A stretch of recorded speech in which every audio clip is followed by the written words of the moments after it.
नमस्कार दोस्तों, फाइनली 500 साल का इतिहास, 500 साल की हिस्ट्री, फाइनली उसका अंत आ गया है। जहां पर राम मंदिर का इतना बड़ा इशू जो था, पॉलिटिकल इशू जो इतना ज्यादा बना हुआ था, बीजेपी का जो मेन एजेंडा था वो फाइनली फुलफिल हो चुका है। राम मंदिर फाइनली बनने शुरू हो चुका है। इससे पहले अगर हम देखें तो पिछले साल 5 अगस्त को, इसी दिन में जब 5 अगस्त को राम मंदिर बनाना शुरू किया, उसी से 5 अगस्त 2019 को आर्टिकल 370 रिमूव कर दिया गया था बीजेपी के द्वारा, जो बीजेपी का एक और बहुत ज्यादा बड़ा एजेंडा था। इसके साथ साथ ट्रिपल तलाक को भी सरकार ने चेंज कर दिया, उसको भी एंड कर दिया। तो मतलब पिछले एक साल में जब से यह सरकार चुनकर आई है, तो उन्होंने अपना जो एजेंडा था, उन्होंने अपने मैनिफेस्टो में एजेंडा रखा हुआ था, उसको फुलफिल कर लिया। अब मेन बात यहां पर यह आती है कि जो बीजेपी का नेक्स्ट एजेंडा है, that is universal civil code, उसको लेकर स्पेकुलेशंस होने लग गई हैं कि हो सकता है कि आने वाले समय में जो यूनिवर्सल सिविल कोड है उसको भी सरकार लागू कर दे। तो आखिर यूनिवर्सल सिविल कोड है क्या,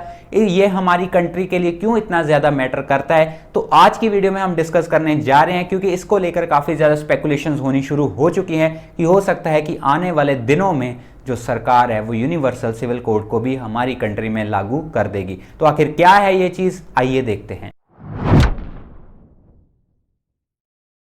यूनिवर्सल सिविल कोड के बारे में अगर मैं बात करूं सिंपल लैंग्वेज में, तो यूनिवर्सल सिविल कोड का मतलब होता है कि एक लॉ जो पूरी कंट्री में इंप्लीमेंट होगा, irrespective of religion, caste, gender, creed etcetera. मतलब एक लॉ ऐसा बनेगा जो पर्सनल मैटर्स है किसी भी सिटीजन के, उनको जज करेगा। पर्सनल मैटर्स जैसे कि मैं बात कर रहा हूं मैरिज, डाइवोर्स, अडॉप्शन, इनहेरिटेंस, ये सभी मामलों को लेकर एक लॉ हमारी कंट्री में आना चाहिए जिसको पूरी कंट्री पर लागू किया जाए। ये नहीं देखना चाहिए कि इसका धर्म क्या है, इसकी कास्ट क्या है। यूनिवर्सल सिविल कोड बेसिकली यही बोलता है, एक ऐसा लॉ जो पूरी कंट्री पे लागू होगा, जो भी पर्सनल मैटर्स है जैसे कि marriage, divorce etcetera. Universal civil code के आने से हमारी कंट्री में जो इतने ज्यादा लॉज बने हुए हैं, पर्सनल लॉज हर धर्म के बने हुए हैं, चाहे हिंदू पर्सनल लॉज बने हुए, मुस्लिम पर्सनल लॉज बने हुए, उसको खत्म करने के लिए एक यूनिवर्सल सिविल कोड आना चाहिए, जिससे हमारी कंट्री में इसको रेगुलेट करना काफी ज्यादा आसान हो जाएगा। इसके साथ साथ हमारी कंट्री में जो कॉन्स्टिट्यूशन है, कॉन्स्टिट्यूशन ऑफ इंडिया है, उसके आर्टिकल 44 में directive principles of state policy में क्लियरली मेंशन किया गया है यूनिवर्सल सिविल कोड के बारे में।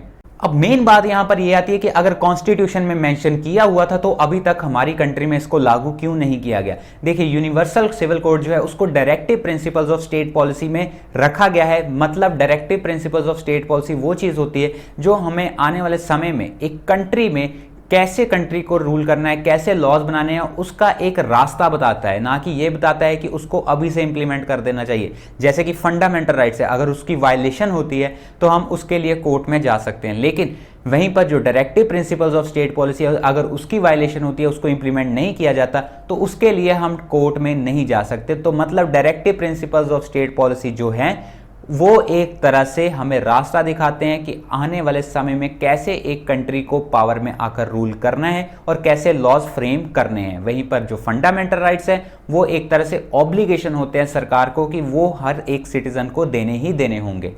अब मेन बात यहां पर यह आती है कि इतना टाइम हो चुका है हमारी कंट्री को इंडिपेंडेंट हुए, लेकिन फिर भी एक लॉ हमारी कंट्री में ऐसा क्यों नहीं है जिससे पर्सनल मैटर्स को हम जज कर सकते हैं, या फिर जो सारे धर्म हैं वो एक पर्सनल लॉ के तहत एक ऐसा लॉ होना चाहिए जिससे वो रूल किया जा सकता है। यहां पर मेन बात आती है कि पिछले कुछ सालों से काफ़ी ज़्यादा डिमांड हो रही है यूनिवर्सल सिविल कोड की, लेकिन इसकी जो पहली डिमांड आई थी वो आई थी 1985 में शाह बानो केस में।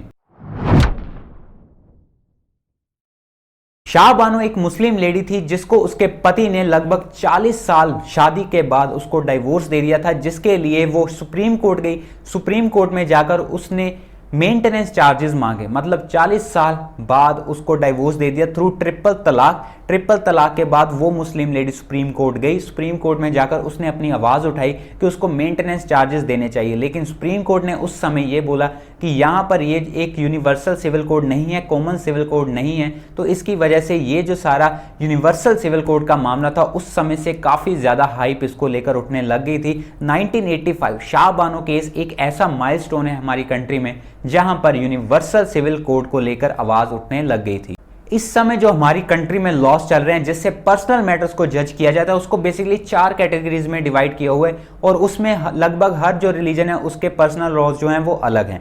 यहाँ पर अगर मैं बात करूँ तो जो 4 कैटेगरीज है उसमें पहली कैटेगरी आती है marriage and divorce, second category आती है that is custody and guardianship, third category आती है एडॉप्शन एंड मेंटेनेंस, और जो फोर्थ कैटेगरी आती है that is succession and inheritance. इसको लेकर हर धर्म के बेसिकली एक पर्सनल लॉज बने हुए हैं जो इसको कैटेगराइज करते हैं, और इसके लिए जो लॉज हैं उसको कोर्ट में उसके लिए आवाज उठाई जा सकती है।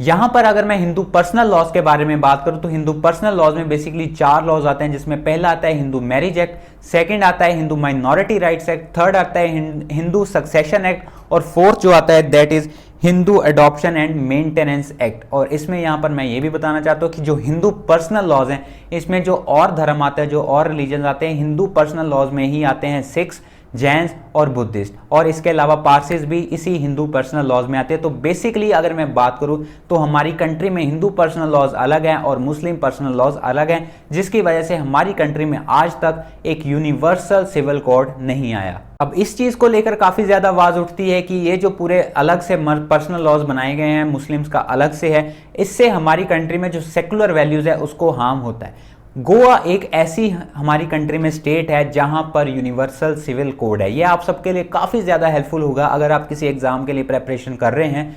गोवा एकमात्र ऐसी स्टेट है हमारी कंट्री में जहां पर यूनिवर्सल सिविल कोड है, और ये पोर्चुगीज, जब पोर्चुगीज गोवा में आए थे उस समय से ये जो लॉ है वहां पर चल रहा है। अब बहुत सारे लोग ये बोलते हैं कि यूनिवर्सल सिविल कोड हमारी कंट्री में आना चाहिए, इससे काफ़ी ज़्यादा फायदा हमारी कंट्री को हो जाएगा। इससे बेसिकली अगर यूनिवर्सल सिविल कोड आता है तो हमारी कंट्री में एक लॉ बन जाएगा, और इससे काफ़ी ज़्यादा जो रेगुलेशंस है वो कंट्रोल की जाती हैं, और लॉ जो है वो उसको काफ़ी सक्सेसफुली इंप्लीमेंट किया जा सकता है। और इससे हमारी कंट्री में जो अभी तक हम बोल सकते हैं कि एक इक्वेलिटी का सिस्टम चल रहा है वो और ज़्यादा तेज़ी से और उसको बढ़ावा दिया जाएगा, और इससे कोई भी धर्म के बेस पे डिस्क्रिमिनेशन नहीं होगी। क्योंकि अभी फ़िलहाल अगर हम बात करें तो हमारी कंट्री में जो डिफरेंट लॉज हैं वो एक तरह से क्लैश करते हैं आर्टिकल 14 में। आर्टिकल 14 में बेसिकली बताया जाता है equality before law. Equality before law तभी होगी जब एक लॉ होगा। तो एक लॉ आना चाहिए, अगर कोई हिंदू है, अगर कोई मुस्लिम है, एक ही लॉ बना हुआ है तो उसी लॉ के तहत उन सभी को चलना होगा। तो एक फ़ायदा हमारी कंट्री के लिए ये हो सकता है कि जो आर्टिकल 14 से ये जो इस समय यूनिवर्सल सिविल कोड क्लैश होता है उसको सही किया जा सकता है, और एक ही लॉ होगा जो हमारी कंट्री में इंप्लीमेंट किया जा सकता है। सेकेंडली अगर हम बात करें तो अभी तक हमारी कंट्री में ये जो पर्सनल लॉज हैं, चाहे हिंदू पर्सनल लॉज हो चाहे मुस्लिम पर्सनल लॉज हो, इसमें काफ़ी ज़्यादा अमेंडमेंट्स बार बार की जा रही हैं, लेकिन इससे फिर भी एक हमें लॉ नहीं मिल पाता जिससे हमारी कंट्री में रेगुलेशंस करने के लिए आसानी हो सके। इसके लिए मैं अगर आपको एग्जांपल देना चाहूँ तो इससे मुस्लिम जो पर्सनल लॉज है उसमें काफ़ी ज़्यादा अमेंडमेंट्स की गई हैं। यहाँ पर बेसिकली जो मुस्लिम मेन हैं उनको राइट दिया जाता है कि वो मल्टीपल वाइफ्स रख सकते हैं, मतलब वो एक से भी ज़्यादा शादी कर सकते हैं, लेकिन वहीं पर जो मुस्लिम वुमेन हैं वो मल्टीपल हस्बैंड्स नहीं रख सकती। दूसरी तरफ अगर हम हिंदू के बारे में बात करें तो हिंदू सक्सेशन एक्ट हो चाहे हिंदू मैरिज एक्ट हो, उसमें भी काफ़ी ज़्यादा अमेंडमेंट्स बार बार की गई हैं। तो इससे हमारी कंट्री में एक रेगुलेशन लाना, एक लॉ के हम बोल सकते हैं इक्वेलिटी लाना काफ़ी ज़्यादा दिक्कत होती है। तो अगर एक यूनिवर्सल सिविल कोड आ जाता है तो हमारी कंट्री में एक तरह से सभी लॉज को, सभी रिलीजन्स को इंप्लीमेंट करना, सभी रिलीजन्स के लॉज को इंप्लीमेंट करना काफ़ी ज़्यादा आसान हो जाएगा। दूसरी तरफ अगर हम इसके नेगेटिव इंपैक्ट के बारे में बात करें तो यूनिवर्सल सिविल कोड के आने से काफ़ी ज़्यादा नेगेटिव चीज़ें भी हमें देखने को मिल सकती है, जहां पर जो यूनिवर्सल सिविल कोड है उसका क्लैश हो सकता है article 25 that is freedom of religion में। अब बहुत सारे लोग हैं उनके अगर बात करें तो उन्होंने बेसिकली अपना रिलीजन फॉलो किया है क्योंकि वहाँ पर पर्सनल लॉज हैं। बेसिकली यहाँ पर मैं बात कर रहा हूँ माइनॉरिटीज़ की। माइनॉरिटीज़ को फ्रीडम ऑफ रिलीजन और फंडामेंटल राइट्स आर्टिकल 25 की होने की वजह से उनको काफ़ी ज़्यादा आसानी थी, उनके पर्सनल लॉज उनके खुद के थे, जिससे जो हम बोल सकते हैं दूसरे रिलीजन या फिर कोड जो है वो हार्म नहीं कर सकता। तो इससे आने वाले समय में ये बोला जा रहा है कि जो माइनॉरिटीज़ हैं, माइनॉरिटी राइट्स हैं, उनमें काफ़ी ज़्यादा दिक्कत देखने को मिल सकती है, और जो माइनॉरिटी सेक्शन है वो इसको लेकर प्रोटेस्ट भी कर सकता है। तो लास्टली यूनिवर्सल सिविल कोड में काफ़ी ज़्यादा नेगेटिव भी चीज़ें देखने को मिल सकती हैं और पॉजिटिव चीज़ें भी देखने को मिल सकती हैं, प्रोटेस्ट भी हमें देखने को मिल सकते हैं। तो मैं चाहता हूं कि मैंने एक तरह से क्लियर इमेज आपको दे दी कि यूनिवर्सल सिविल कोड क्या है और कैसे इंप्लीमेंट हो सकता है और कैसे इसके अच्छाई और बुराई भी। अब मैं चाहता हूं कमेंट सेक्शन में आप अपनी राय ज़रूर रखिए, आपको क्या लगता है कि हमारी कंट्री में यूनिवर्सल सिविल कोड आना चाहिए या नहीं आना चाहिए। तो दोस्तों अगर ये मेरी वीडियो आपको अच्छी लगी इसको लाइक कर दीजिए, शेयर करना मत भूलिए और भी दोस्तों को ये वीडियो दिखाइए ताकि उनको भी कुछ नॉलेज मिल सके। तो अगर मेरी वीडियोस आपको अच्छी लगती है चैनल को सब्सक्राइब कर लीजिए, साथ में बेल आइकन है प्रेस कर दीजिए ताकि आपको मेरी हर वीडियो की नोटिफिकेशन मिल सके और जब भी मैं लाइव सेशन करूँ आपको उसकी भी नोटिफिकेशन मिल जाए। तो चलिए दोस्तों मिलते हैं हम अगली बार, बहुत बहुत धन्यवाद।